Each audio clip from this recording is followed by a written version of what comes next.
Bonjour à tous, bienvenue dans cette toute nouvelle vidéo sur une vidéo très particulière demandée par l'un de mes abonnés. Alors je suis ravi de faire cette vidéo pour toi, j'espère que ça te plaira. C'est ce que je vais raconter sur Evangelion, connu sous le nom de Neon Genesis Evangelion.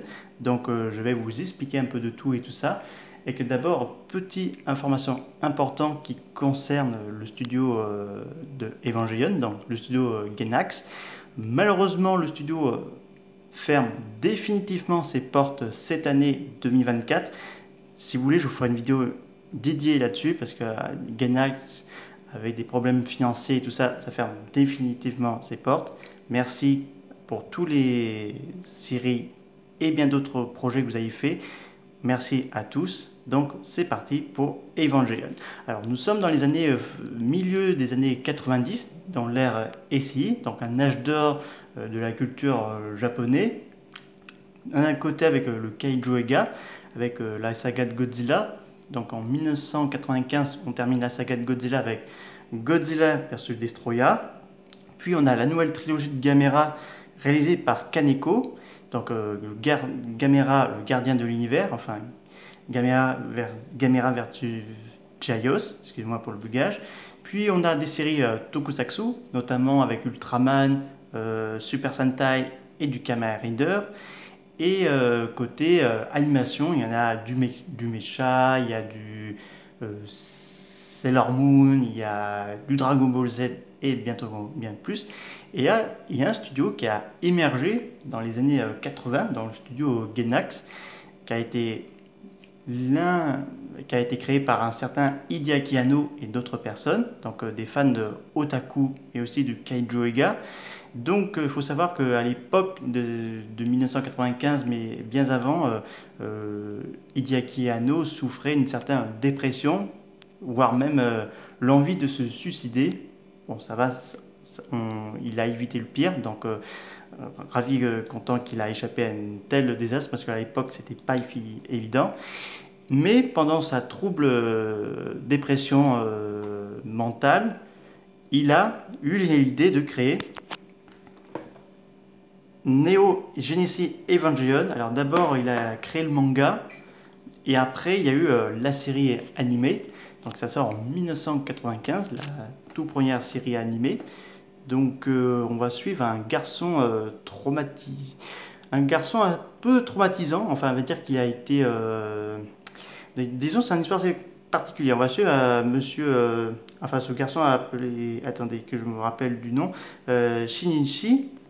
Donc un garçon un petit peu perdu dans sa tête, manque de confiance en lui, parce qu'il a été abandonné par son père quand il était enfant, sa mère est décédée mais il ignore comment elle est morte, et un jour son père le contacte pour qu'il vienne à Neo Tokyo 3, parce qu'il faut savoir que le Japon est presque enseveli par la fonte des glaces, parce qu'il faut savoir que la planète doit combattre des créatures des noms de anges, donc ça s'appelle des anges. Pas plus d'informations, on ne connaît pas d'où ils viennent et qui les ont créés, donc c'est juste des êtres étranges et tout ça. Et le Japon a créé une espèce de mecha qui, selon, d'après j'ai compris, parce que j'ai regardé la série en 2020 et il faudrait que je me remate de nouveau, qui ont été créés à partir d'anges, mais ça, il faut que, comme je vous dis, parce que là, je suis plus trop sûr de tout. Et après, Shinji va rencontrer de nouveau son père, qui lui ordonne de piloter un EVA. Alors, il va à contre-cœur et tout ça. Puis, il va rencontrer les pilotes, les autres personnes. Il va rencontrer Misato, Ren, excusez-moi pour les noms, je bug un peu. Et d'autres personnes, je ne me rappelle plus trop le nom. Donc en tout cas, il arrive dans le QG de la NERV, donc cette fameuse organisation qui combat et affronte les anges. Donc dans leur EVA, alors dans cette série qui vraiment une série pour les personnes qui ont des soucis de troubles mentaux, parce que on peut voir certains personnages qui sont vite dépressifs et tout ça, et que surtout, comme ça a été imaginé par Hideaki Anno, parce qu'à l'époque il a été très dépressif à cette époque. Donc il a dit que je peux faire une série un peu comme ça. C'est une série à la fois méca, mais avec des personnages qui ont des troubles mentaux, des problèmes et tout ça. Et c'est aussi une série un peu d'espionnage. On le montre un peu, mais pas beaucoup. C'est plus le thème dans le problème mental et tout ça. Alors il faut savoir qu'on a un certain Shinji Higuchi qui a fait le design de certains anges.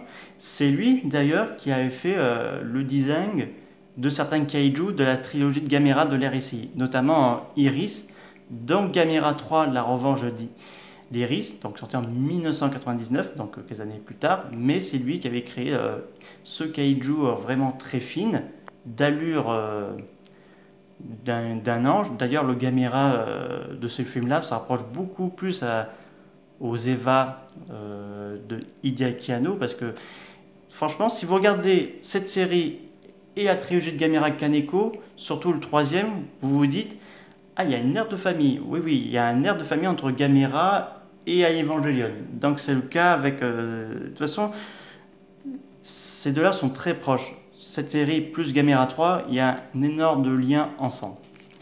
Après, le dernier épisode, bon, c'est assez compliqué. Donc, il y a eu un film sorti en 1998, donc, qui sera... C'est Rebirth, ou Def, je ne me rappelle plus trop bien le nom du titre. En tout cas, c'est sorti en 1998, donc c'est un film pour clôturer la saga d'Evangelion. Donc c'est sorti, gros succès. Mais on peut sentir une certaine frustration dans ce film, parce qu'on ne connaît pas vraiment la fin. Et donc quelques années plus tard, Hideaki Anno quitte le studio Gainax et forme sa propre studio. Et entre-temps, il fait d'autres projets, il fait notamment le Giant Warrior de Nausicaa de la Vallée du Vent pour une court-métrage avec Studio Toho et Ghibli. Et après, il prépare le projet de Shin Godzilla pour 2016. Mais entre-temps, il fait un reboot de 3 films, enfin 4, mais le 4e n'est toujours pas sorti en DVD parce qu'il est sorti sur Amazon Prime. Donc les 3 films d'Evangelion, alors c'est pas une suite de la toute première série, c'est une reboot, parce qu'on a un autre pilote qui va faire son entrée. Alors c'est intéressant qu'il reboot la série, parce que je pense qu'il voulait, bon, on va faire quelque chose beaucoup plus, un peu plus correct, pour que les gens arrivent mieux suivre et tout.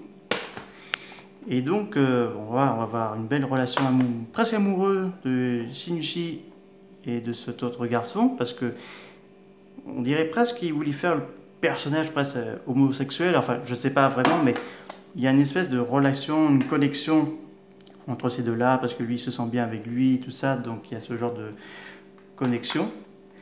Et donc il y a le 4e qui est sorti en 2021, donc voilà, c'est achevé. Alors, moi j'ai pas pu le voir parce que j'ai pas Amazon Prime, et que surtout, je sais pas si ça sortira en DVD, mais ou en Blu-ray, je l'ignore. Après, ça arrive qu'Amazon Prime il sort des séries en support physique. C'est le cas avec Dororo, une série animée japonaise qui était sortie sur Amazon Prime et qu'au final c'est sorti en support physique. Merci à Kazé, repose en paix. Donc, Evangelion était terminé en 2021.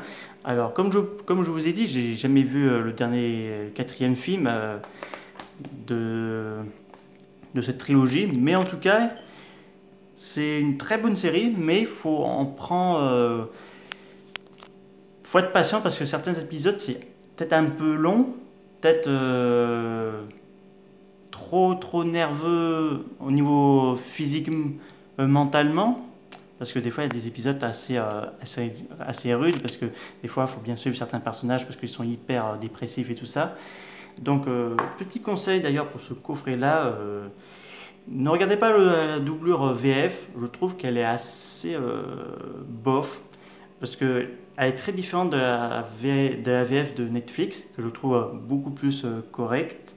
Donc pour le coup, si vous avez ce coffret-là, si vous voulez l'acheter, achetez-le, mais mettez, je pense, plus en VO sous-titre français, parce que la VF, c'est pas non plus extra. Donc, mais pour les 3 films, la VF est par contre une bonne qualité. Donc ça, il n'y a pas de problème là-dessus.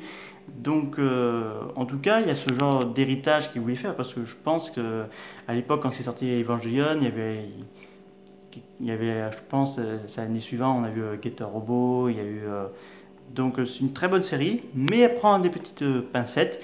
Et d'ailleurs, Evangelion a eu un petit crossover avec Shin Godzilla, pas dans le film de 2016, mais avec un court-métrage au parc d'attractions de Tokyo.